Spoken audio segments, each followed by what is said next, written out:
এটা ছিল সেই ভাইরাল নিউ মার্কেটের ভাইরাল ঝালমুড়ি, যার হচ্ছিল খুব ঝাল ঝাল একটা ঝালমুড়ি ছিল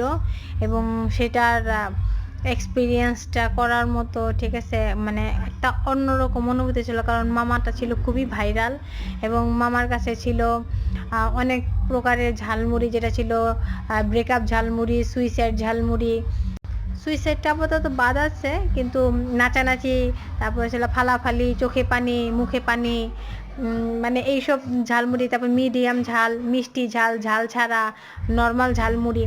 এই টাইপের ঝালমুড়িগুলো ছিল। এবং যাই মানে যেরকম ঝাল ছিল সেরকম আমার মুড়িটা কিন্তু অনেক টেস্টও ছিল, এবং টেস্টটা ঠিক অন্যরকম এবং ফিল করার মতো, এবং ঝালটা অসাধারণ। আমি প্রচুর ঝাল খেতে ভালোবাসি এবং আমি প্রচুর ঝাল খাই, যার জন্য দেখা গেছে আমার তেমন একটা